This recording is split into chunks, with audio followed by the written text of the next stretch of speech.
ওম শান্তি। আমাৰ দিনটোৰ অধিকাংশ সময়ে ব্যৰ্থ চিন্তনত যায় ন? সকলোৱে আজি চেক কৰিবচোন। আপোনাৰ দিনটোত কেনেকুৱা ধৰণৰ সংকল্প চলি থাকে। সংকল্প মানে কেনেকুৱা ধৰণৰ ভাৱনা চলি থাকে। যদি আপুনি চেক কৰে, অকণমান যদি এলাৰ্ট হয়, আপোনাৰ গোটেই জীৱনৰ প্ৰেক্ষাপট আপোনাৰ চেঞ্জ হৈ যাব। জীৱন সলনি হৈ যাব। যিবিলাক নাপাইছিলোঁ, যিবিলাক আমাৰ ভিতৰত নাছিলে, যাৰ কাৰণে আমি খুব অসুখী হৈ থকা যায়, যেনে সুখ। আজি সুখ নাই বুলি কয়। সুখ নাই ক'তো ধৰুৱাৰ। কিন্তু ধৰুৱাৰো সুখ নাই আজি, আৰু থকাৰো সুখ নাই। শান্তি নাই বুলি কয়, প্ৰেম নাই বুলি কয়, আনন্দ নাই বুলি কয়। কয় ন, নাই এইকেইটাৰ অভাৱত আজি মানুহ অতি দৰিদ্ৰ দুখীয়া হ'বলৈ গৈ আছোঁ আমি। ৰাইট ন? এই আচলতে কি জানে, এইবিলাক আছে, সকলো আপোনাৰ লগত আছে।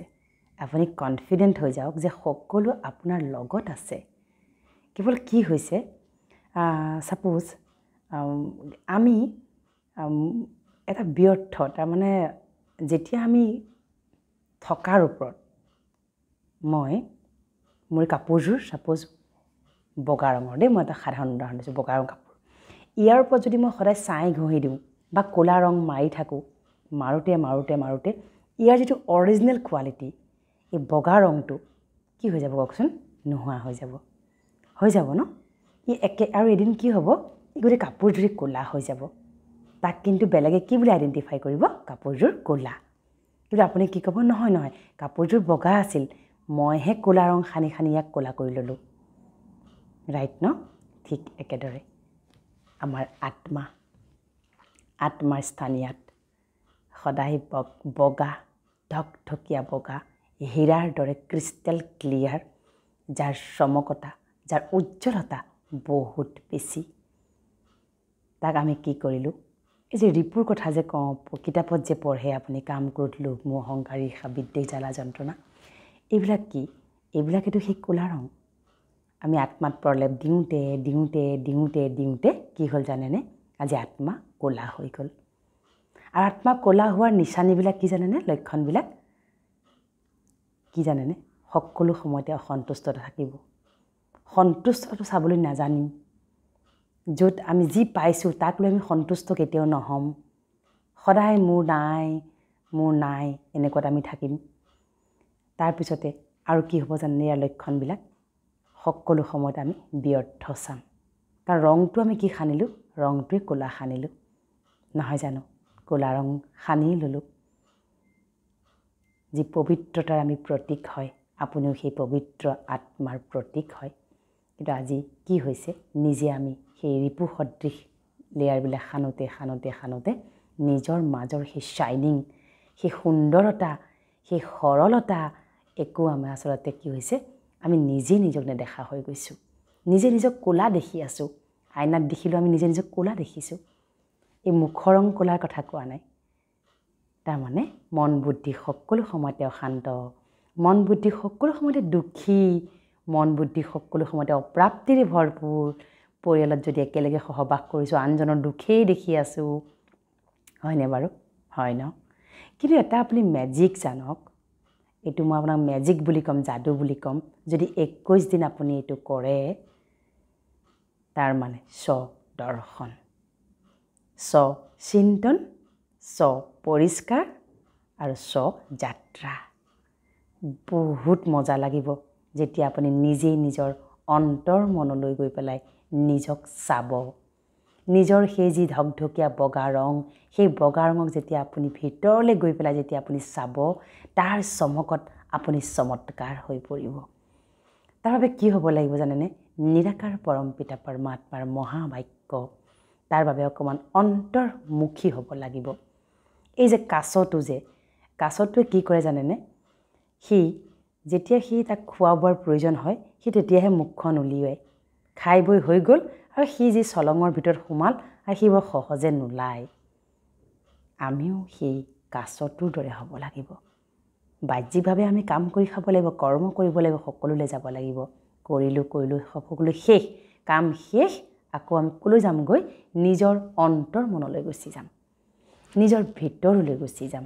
ভিতৰলৈ গৈ কি বিচাৰিম যেনেকৈ সাগৰৰ তলত মানিক বিচাৰে ভিতৰলৈ গৈ আপুনি আপোনাক মানিক হিচাপে উদ্ধাৰ কৰি আনিব লাগিব নহয়নে বাৰু পৃথিৱীত চাওক মই কৈ আছোঁ শুনি ভাল লাগিছে বহুতে কয় শুনি ভাল লাগে অকমান সময়ৰ কাৰণে ভাল লাগে ৰিলেক্স লাগে কিন্তু যদি আপুনি কৰে এদিন আপোনাৰ জীৱন সকলো প্ৰাপ্তিৰে ভৰপূৰটো হ'বই বৰঞ্চ আপুনিও এনেদৰে আনক বিলাব পাৰিব নহয় জানো আপুনি সেই সৰ্বশক্তিমান নিৰাকাৰ পৰম পিতা পৰমাত্মা ঈশ্বৰ আল্লাহ গড ভগৱানৰ সন্তান সকলো আপোনাৰ ভিতৰত আছে 21 দিন ৰাতিপুৱাই শুই উঠি ষ্ট্ৰিক্টলি কণ্টিনিউৱাছলি একেবাৰে মেডিকেলি আপুনি এণ্টিবায়'টিক কোৰ্চ কৰিছে বুলি ভাবি লৈ এইকেইটা আপুনি কৰক নিজৰ মানিক নিজৰ ভিতৰত দেখক আৰু নিজকে এটা ৰত্ন হিচাপে আপুনি গঢ় দিয়ক ৰাতিপুৱা শুই উঠি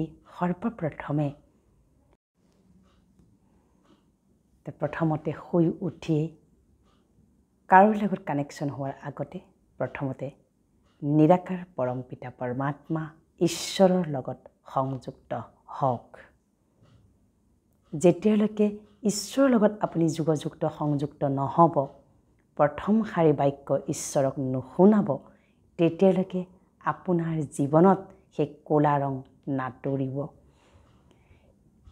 সৰ্বপ্ৰথমে সুপ্ৰভাত জনাই ভগৱানক আপুনি ধন্যবাদ জ্ঞাপন কৰক তাৰপিছতে কওক মই পৰম পবিত্ৰ আত্মা মোৰ আত্মাত কোনো ধৰণৰ প্ৰলেপ নাই নিৰাকাৰ পৰম পিতা পৰমাত্মাৰ দৃষ্টিত মোৰ আত্মাত থকা সকলো ক'লা ৰঙৰ প্ৰলেপ নিজে নিজে নোহোৱা হৈ গৈছে আপুনি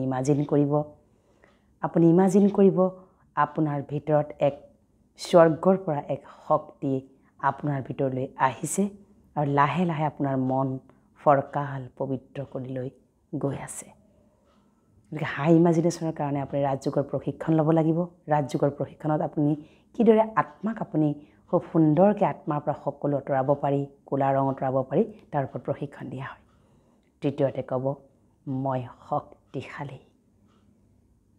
শক্তিশালী আত্মা মই কাৰো কোনো ধৰণৰ কথা বতৰা পৰিৱেশ পৰিস্থিতিৰ দ্বাৰা মই প্ৰভাৱান্বিত নহওঁ কাৰণ মই শক্তিশালী মই সুখ আনন্দ স্বৰূপ মোৰ আত্মাৰ ভিতৰত সুখ আনন্দ ভৰপূৰ হৈ আছে মই আজিৰ দিনটোত সুখী আৰু আনন্দিত হৈ থাকিম তাৰপিছতে ক'ব মই জ্ঞান স্বৰূপ মই জ্ঞানী মই জানো মোৰ ভিতৰত সৰ্বোচ্চ শক্তি ভিতৰত বিৰাজমান হৈ আছে ভৰপূৰ হৈ আছে মই কেৱল আজিৰে পৰা মই সেই শক্তিসমূহক মই পুনৰ উদ্ধাৰ কৰিম মোৰ যি আছে বহুত আছে মোৰ প্ৰতিটো সম্বন্ধ একত্ৰ স্নেহৰে ভৰপূৰ মোৰ পৰিয়ালত থকা প্ৰতিটো সম্বন্ধই ভাল মই সকলোকে অন্তঃকৰণেৰে স্বীকাৰ কৰোঁ সহন কৰোঁ গ্ৰহণ কৰোঁ যোন যেনেকৈ তাক মই তেনেকৈ স্বীকাৰ কৰোঁ যিমান এনেকৈ ক'ব আত্মাৰ প্ৰলেপবিলাক নিজে নিজে আঁতৰিবলৈ আৰম্ভ কৰিব কিন্তু এদিন ক'লে নহ'ব 21 দিন ৰাতিপুৱা শুই উঠি ক'ব লাগিব সুখ শান্তি আনন্দ মোৰ জনমসিদ্ধ অধিকাৰ মই সৰ্বপ্ৰাপ্তিৰে ভৰপূৰ আত্মা মোৰ ভিতৰত সৰ্বপ্ৰাপ্তি ভৰপূৰ হৈ আছে মই সকলোৰে বাবে শ্ৰেষ্ঠ মোৰ চিন্তন শ্ৰেষ্ঠ মোৰ কৰ্ম শ্ৰেষ্ঠ মোৰ প্ৰতিটো চিন্তন কৰ্ম শ্ৰেষ্ঠ আজিৰ দিনটোত মোৰ বাবে সকলো কল্যাণ হ'ব আৰু মই সকলোৰে প্ৰতি কল্যাণকাৰী হৈ থাকিম মোৰ লগত ঈশ্বৰ আল্লাহ গড ভগৱান নিৰাকাৰ পৰম পিতা পৰমাত্মাৰ লগ আছে সান্নিধ্য আছে তেওঁৰ শক্তি আছে এনেকৈ কৈ থাককচোন দেখিব 21 দিনত আপোনাৰ জীৱনত মহা পৰিৱৰ্তন আহিব আৰু যোৱাৰ দ্বাৰা আপুনি সকলো সময়তে হেপী হৈ থাকিব সুখী হৈ থাকিব আৰু আপোনাৰ দ্বাৰা আপুনি আনকো সুখী কৰি ৰাখিবলৈ সমৰ্থ হ'ব ওম শান্তি